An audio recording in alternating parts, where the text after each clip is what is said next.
شبابنا اخبارها رجاله. ايه ده بقى معلم وايه القصه دي؟ عشان انا متحمس قوي اعرفكم عليها. قصه ان في عالم كامل اتخلق من الفكره بتاعه الالكتريستي وان هو يشتغل بالكهرباء. بدأنا نسمع عن سكوتر كهرباء، بعد كده بدأنا نسمع عن بورد الكتريك بورد، بعد كده بدأنا نسمع عن حاجه زي الوان ويل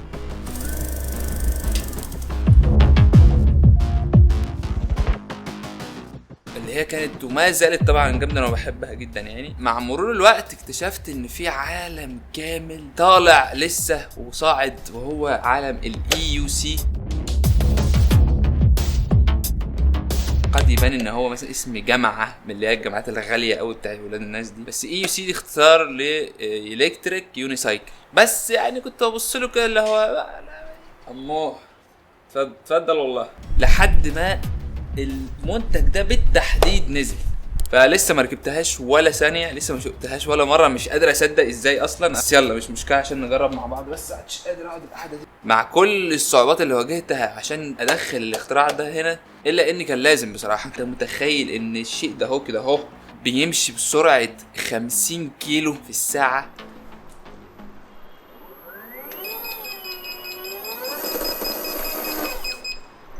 والرينج بتاعه، المدى في الشحنه الواحده بيوصل ل 100 كيلو ماكسيمم. 100 كيلو في الشحنه الواحده، اللي هو انا مش عارف ازاي بصراحه عملوها. فين البطاريه اصلا اللي هتعمل الرينج ده؟ فين هي 90% منها عجله. ده غير طبعا النقله اللي قلت لكم عليها اللي خلتني خلاص يلا يا باشا هو ده. وهو اكيد الحاجه الباينه جدا يعني، مش محتاج اخبيها. في جذع شجره هنا بالمناسبه انا اللي حاطه اهو. السسبنشن يا معلم، السسبنشن البتاع ده فيه اير سسبنشن كامل، عكس كل المنتجات اللي بتتحرك بيها اللي غالبا ما سواء السكوترز او الالكتريك بوردز او الكلام ده او حتى الوان ويل ما عرفوش يعملوا سسبنشن او مساعدين، عشان طبعا المساحه وعشان الموضوع مكلف وعشان التكنولوجيا اللي فيه معقده جدا. وفتح بقى معلم، فتح مجال كبير ان انت تتحرك بالبتاع ده في كل حته في الدنيا، لدرجه انت تقدر تطلع بيه سلالم. قصه كده معرفش ده هيحصل ازاي. انا محتاج طبعا سيفتي، لان هم دايما يقول لك لازم على المنتجات دي سيفتي عشان السرعه القويه بتاعتها وعشان هي مش سهله. عاوز اوريكم بس حاجه سريعه لو انت مش حاسس ان انت عارف تتحرك بيها وهتبقى شايلها، لان هي طبعا وزنها تقيل جدا. بكل بساطه يلا عاوزين حاجه يا شباب؟ اتفضلوا.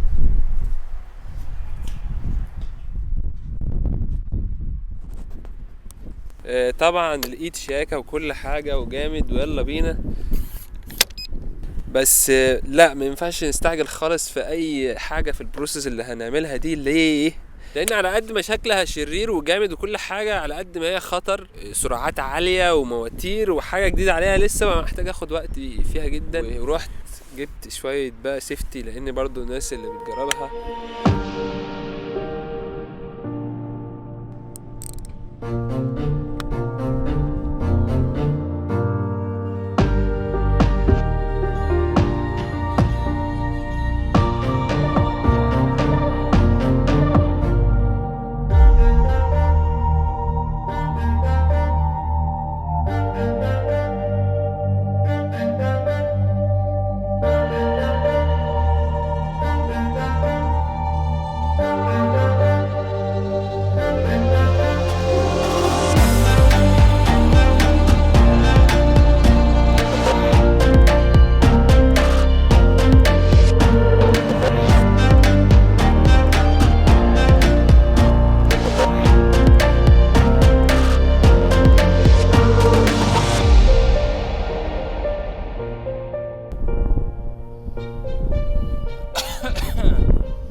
لا حكايه بصراحه. انا لسه طبعا في مبتدئ قوي يعني، ولسه دوب بقف عليها.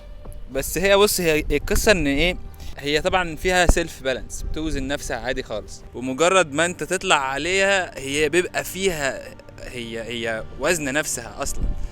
بس الفكره ان عشان عجلتها رفيعه فما بتقفش. مش هتقف يعني، مش هتقف عليها كده وتفضل واقف حبيب، لازم تتحرك. بسم الله، انت لما تيجي تركبها بتطلع وتتحرك، مفيش موضوع الوقوف ده، مش زي الوان ويل.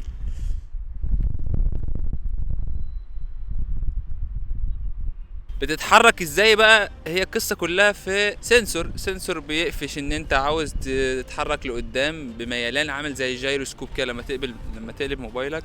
نفس القصه، بيقوم قارئ ان انت ملت لقدام شويه فعاوز تمشي لقدام، ملت لورا فعاوز تفرمل.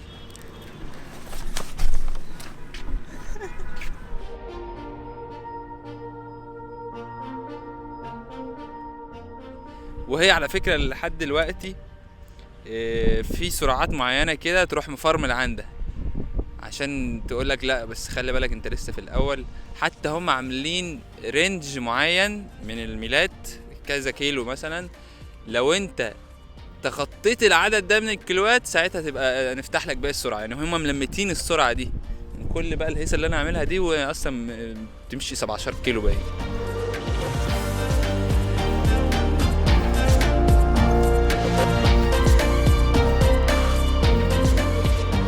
الكلام ده كله طبعا داير ببطارية ومحرك هنا بيقرأ الأوامر بتاعتك. وطبعا السسبنشن بقى، السسبنشن الله يصلح حاله هو اللي ايه مريح جامد. انت مش شايل هم بقى ايه بمبات ومطبات.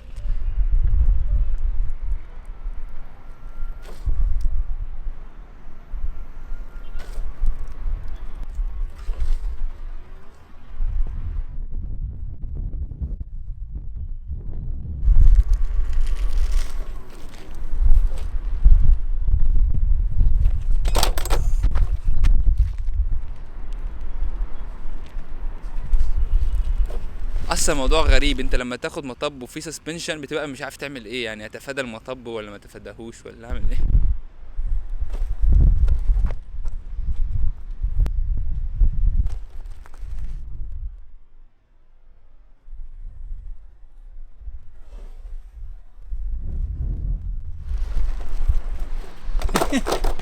متحمس اسوقها بالليل لان فيها شويه برضه حاجات كده واضاءاتها عاليه واضاءات خلفيه بتدي اشارات مش عارف ايه. لسه هنشوف كل القصص دي. ما ينفعش نعلق الخوذه هنا كده ايه كت واحده شبابنا الاخبار. ايه ده في اضاءه هنا بتاع بالسنسور؟ لا والله اول مره اشوفها. شلت ايدي اول ما اتحركها ما يحصلش حاجه. لا في سنسور. انا بس كده عشان ايه القعده دي تبقى بالليل. بقى موضوع مختلف شويه لان هي بتتحول لكائن ايه في شويه اضاءات، علشان يا سيدي انت حاجه حيه ماشيه على الطريق، شيء حي. لان دي طبعا انت المفروض بقى تاخدها على الطريق السريع، طبعا مش انا خالص، انا لسه بقى. ايه هي بقى الاضاءات؟ هما اضاءتين رئيسيتين. الاضاءه الخلفيه اللي هي دي، الاضاءه دي منوره دايما طول ما انت واقف كده احمر عشان تفهم ايه اللي حواليك ان انت واقف. بس اتفاجئت بايه بقى؟ ان هي بتدي اشارات. يعني لما تيجي تمشي يمين كده او شمال، والله انا داخل يمين يا جماعه اهو، تعمل لاين كده صغنطوط خفيف.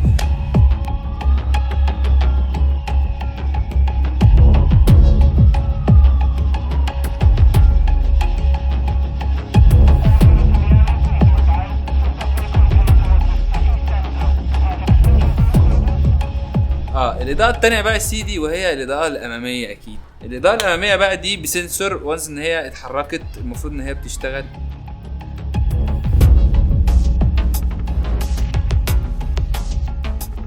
الفكره بس فيها بقى ايه، في حاجه جامده قوي اكتشفتها برضه، ان هي خلاص بقى معلم اقف بقى كده، بخاف منها والله دي لو سرعت شويه هتشيلنا وتشيل. ان الاضاءه الاماميه دي يا معلم فيها سنسور. كل ما تزود في السرعه كل ما الاضاءه الاماميه دي تعلى كباور وتفرش اكتر على الطريق. تقدر تتحكم بقى من الاضاءات دي تطبيق على الموبايل عادي خالص. تدخل تلاقي بقى كميه تفاصيل بقى، تظبط البتاعه دي على مقاسك انت، على احتياجاتك انت. من اول انت اجمالي الاميال اللي انت مشيتها اصلا بيها قد ايه. انا دلوقتي عامل 13 كيلو اهو.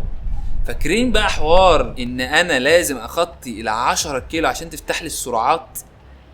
ده كان من خلال الابلكيشن برضه. اول ما تفتح الابلكيشن كده هتلاقي يقول لك ايه مهام للمبتدئين. انا عموما مبسوط ان هم بيدعموا اللغه العربيه، دي حاجه مريحه جدا. بستخدم تطبيق فاهم كل حاجه في البتاع من غير ما. المهم هتدخل تلاقي ايه مهام المبتدئين، تعرف على السياره، هم مسمينها سياره طبعا. وبعد كده تعليمات القياده، لازم تقرا تعليمات القياده كويس. وبعد كده تركب الدراجات دي لمده 10 كيلو. هتسالني تقول لي طب هو ليه مسميها الدراجات هنا والسياره هناك؟ اقول لك ركز يا معلم في التفاصيل اللي بقولها لك وسيبك من الحاجات دي. فانا الحمد لله تخطيت ال 10 كيلو وتخطيت مهام المبتدئين كلها. المفروض ان السرعه الكامله فتحت لي دلوقتي. هنختبر بقى الفتره الجايه، بقعد بقى نشوف بقى ايه.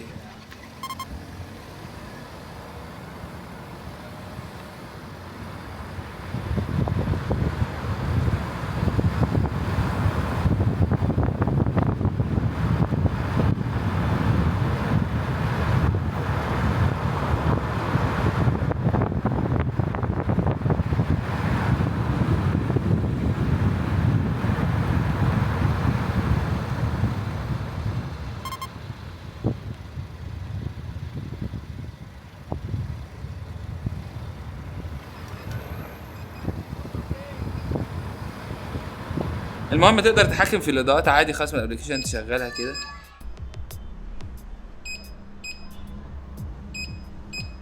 وبيعمل صوت بس، يعني ممكن تخلي بيدي كلاكس. مرورا بقى الحاجات البسيطه الطبيعيه زي نسبه البطاريه، نسبه شحن البطاريه في الجهاز، الرينج المتبقي او عدد الكيلوهات اللي لسه. واحده من الحاجات المهمه بقى قوي في الابلكيشن ده هو ان انت تقدر تقفل الشيء ده من خلال الابلكيشن. يعني انا بعمل له قفل، محدش يقدر يفتحه ويشغله ويمشي بيه الا بالاكونت بتاعي من الموبايل، من الابلكيشن بتاعي. انا افتح واحط الباسورد افتحه كانك عامل له بالظبط قفل.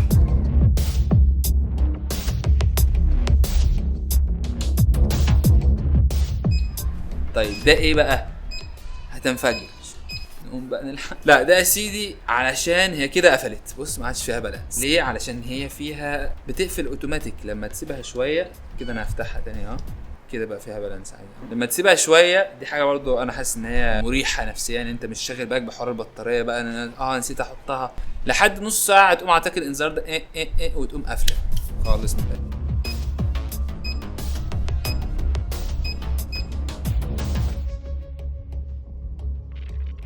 الحاجات بقى اللي انا لسه يعني حاسس ان انا ايه يعني مش عجباني قوي. اول حاجه ان هي بتتخربش بسهوله قوي، او يمكن انا ما بعرفش اسوق، ما اعرفش يعني. هي اتبهدلت قوي بصراحه، انا لسه ما استعملتهاش يعني.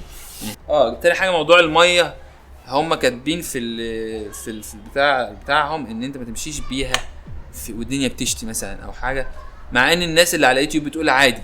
بس المفروض ان انت ايه حفاظا وامانا ان احنا هنا في مصر طبعا ملهاش صيانه ولا حاجه. الحاجه الثالثه يا سيدي وهي انها تقيله. البتاع دي 25 كيلو، لو الايد دي ماهيش موجوده. عموما يا سيدي مبسوط بيها بصراحه، مبسوط قوي ومتحمس ان انا اكمل تجربتي معاها. ابتدي اسوقها بقى، اعرف اسوقها لان ايه لسه ما. يلا مش عايزين حاجه.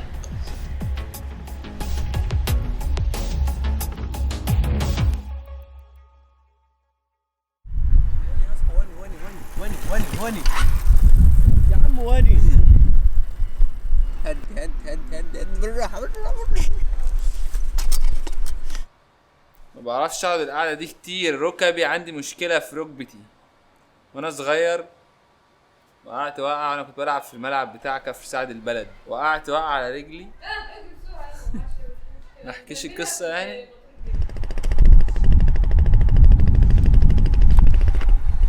يا عم وني انت مش هتصورني ليه يا عم؟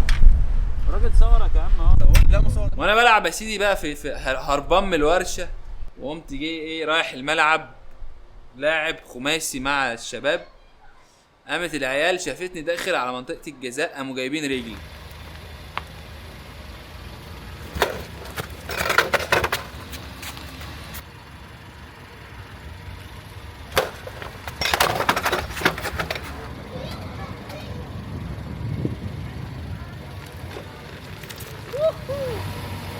الموضوع طبعا ان انا كل مره ايه اقعد بقى البس سيفتي وحاجات وانا خارج العب. يعني عاوز اخف من اول يوم، والله من اول يوم وبقول عاوز اخف السيفتي. يا عم ما تقعد 3 دقايق تلبسه.